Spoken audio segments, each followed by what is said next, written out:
या बिलावर बोलण्यासाठी मी उभा आहे. सभापती महोदय, मागच्या काही महिन्यापूर्वी नगरपालिका, नगरपंचायत, नगर परिषद, जिल्हा परिषद, पंचायत समितीच्या निवडणुका जाहीर करण्याच्या संदर्भात सरकारने निर्णय घेतला. गेल्या अनेक वर्षापासून या निवडणुका ह्या प्रलंबित राहिल्या होत्या.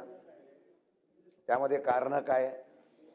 लोकशाही टिकवण्याच्या संदर्भातून स्थानिक स्वराज्य संस्थेपासून ग्रामपंचायतीपासून कार्यकर्त्याला लोकप्रतिनिधी काम करायला मिळावं हे स्वर्गवासी यशवंतराव चव्हाणांच्या असलेल्या संकल्पनेतून या संस्था स्थापन झाल्या.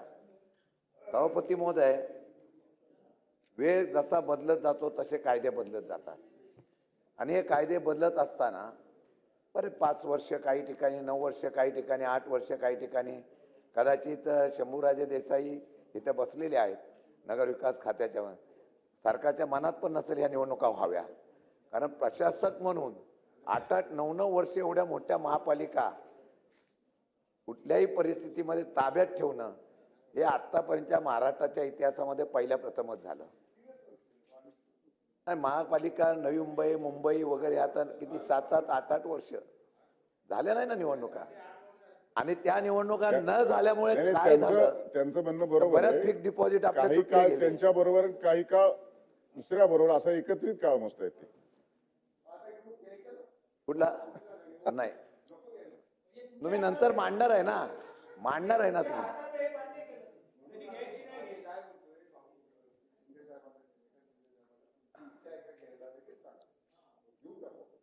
असं आहे, आमची इच्छा असो नसो, तुमच्या मनामध्ये असल्या तरच निवडणुका होतात, नाही तर होत नाही, आम्ही बघितलेलं आहे. आणि त्यामुळे सभापती महोदय, या निवडणुका लांबल्या गेल्या. त्याचा फायदा झाला का तोटा झाला याच्यावर मी काय बोलत नाही, परंतु लोकशाहीच्या माध्यमातून जो अधिकार असतो तो अधिकार या ठिकाणी डावलला गेला, याची खंत सुद्धा निश्चितपणे पाहायला मिळाली. सभापती महोदय, हा अधिकार खरं म्हटलं तर या लोकशाहीच्या माध्यमातून त्या प्रतिनिधीला तिथल्या असलेल्या लोकांचे प्रश्न सोडवण्यासाठी भेटतो. सुप्रीम कोर्टाने सांगितलं म्हणून शंभूराजे देसाई तुम्ही घेत नव्हता. सुप्रीम कोर्टाने सांगितलं की जानेवारीच्या अखेरपर्यंत निवडणुका घ्या, त्यामुळे तुम्हाला ह्या निवडणुका घ्याव्या लागल्या. कारण तुम्ही विधानसभेच्या अगोदर घेतल्या असत्या, लोकसभेच्या अगोदर घेतल्या असत्या तर विरोधी पक्षाला कार्यकर्ते भेटतात आणि ते कार्यकर्ते उद्या त्या ठिकाणी निष्ठेने काम करतील आणि मग ही अस्थिरता राहावी म्हणून या निवडणुका पुढे गेल्या होत्या. असो, मी त्याच्यावर बोलणार नाही. मी फक्त तांत्रिक मुद्द्यावर तुम्हाला प्रश्न विचारतोय, त्याचं उत्तर मला पाहिजे. परवाच्या दिवशी सुप्रीम कोर्टाने एक निर्णय दिला. त्या निर्णयामध्ये त्यांनी सांगितलं की जिथे 50% वरती आरक्षण गेलेलं आहे, त्या 50% वरती आरक्षण जिथे झालेलं आहे त्या आरक्षणाच्या संदर्भामध्ये आपण या असलेल्या निवडणुकीला स्थगिती दिली. बाजूला आदिवासी विभागाचे नेते बसलेले आहेत. ST SCच्या बाबतीमध्ये जिथं आरक्षण जास्त गेलं, OBC वगैरे 27% पर्यंत द्यावं, यामुळे ह्या निवडणुका पुढे गेलेल्या आहेत. आता आपण ह्या आरक्षणाचा मुद्दा जो आणलेला आहे त्या निगडीत मला फक्त प्रश्न विचारायचा आहे की उद्या 21 तारखेपर्यंत सरकारने असं सांगितलेलं आहे, कोर्टाने असं सांगितलेलं आहे की या निवडणुका घ्या, पण या निवडणुका घेत असताना 50% वरती आरक्षणाचं उल्लंघन झालं असेल तर त्या निवडणुकीचा निकाल हा 21 तारखेच्या निवडणुकीच्या निगडीत असलेल्या निकालाशी संबंधित असेल. म्हणजे आताही झालेल्या निवडणुकीवर टांगती तलवार आहे असा आमचा समज आहे. तो चुकीचा का बरोबर मला माहीत नाही, पण त्याचा खुलासा या बिलाच्या माध्यमातून व्हावा. कारण आपण आरक्षणाची मुदतवाढ कोणाला देतोय की जे उमेदवार उभा राहणार आहे त्यांना दाखला देण्यासाठी मुदतवाढ देतोय, पण तिथे जो दाखला देणार आहे तो दाखला देत असताना ते आरक्षणच खरं व्हॅलिड आहे का नाही याचं उत्तर आम्हाला पाहिजे. म्हणून माझ्या माहितीप्रमाणे OBCच्या 27% पर्यंतचं आरक्षण, OBCच्या 27% पर्यंतचं आरक्षण जे आहे ते जर धरलं तर काही जिल्ह्यामध्ये नगरपालिका असो, महानगरपालिका असो, जिल्हा परिषद असो, पंचायत समिती असो, हे जरी बिल तुम्ही पास केलं तरी त्याला निवडणुका घेता येणार नाही. आता सरकारची जबाबदारी आहे, 27% पर्यंत ओबीसीचं आपण आरक्षण नाही, आम्हाला खुलासा पाहिजे ना. बिलामध्ये आम्ही बोललेलो आहे, मंत्र्यांनी उत्तर द्यावं. 27% ओबीसीचं आरक्षण हे गृहीत धरून आपण मग 50% ओलूर झाल्यानंतर जर तिथं निवडणुका घेणार आहात का, त्या निवडणुका घेतल्या तर त्या टिकणार आहेत का, त्या टिकणार असेल तर यासाठी मुदतवाढ घेण्याची जी प्रकार तुम्ही 6 महिने घेताय का किती वर्ष घेताय मला माहीत नाही, परंतु मग तो निकाल लागेपर्यंत या मुदतवाढ वाढीला होणार आहे का. आमचं म्हणणं आहे सभापती महोदय की महाराष्ट्राच्या जनतेला त्या सर्वांना हे कळलं पाहिजे, कारण अजून याचा खुलासा आलेला नाही. कोर्टामध्ये सुद्धा याच्या बाबतीमध्ये स्पष्टपणाने उल्लेख झालेला नाही. तर या विषयाच्या संदर्भातून मंत्री महोदयांनी आम्हाला उत्तर द्यावं, कारण निवडणूक प्रक्रियाच पुढे जाणार असेल, निवडणूक प्रक्रियाच होणार नसेल आणि त्याच्यामध्ये जर हा असलेला मुदतवाढीचा परत एकदा बिल, कारण हे तुम्ही बिल सारखं आणताय, मुदतवाढ द्यावी त्याला परवानगी द्यावी, मुदतवाढ द्यावी त्याला परवानगी द्यावी, तर हे बिल आज जरी आणलं आणि उद्या समजा दुर्दैवाने परत निवडणुका पुढे गेल्या तर मग परत बिल आणण्याची नामुष्की सरकारला येऊ नये.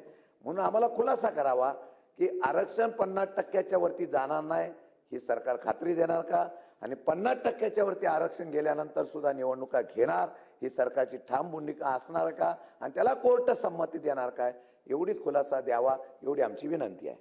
मंत्री महोदय. सभापती महोदय, सन्माननीय शिंदे साहेब ज्येष्ठ सदस्य आहेत आणि या ज्येष्ठ सदस्यांना माहिती आहे की हे बिल आहे, हे बिल नॉमिनेशन सोबत कास्ट सर्टिफिकेट आणि व्हॅलिडिटी सर्टिफिकेट जोडणं बंधनकारक आहे.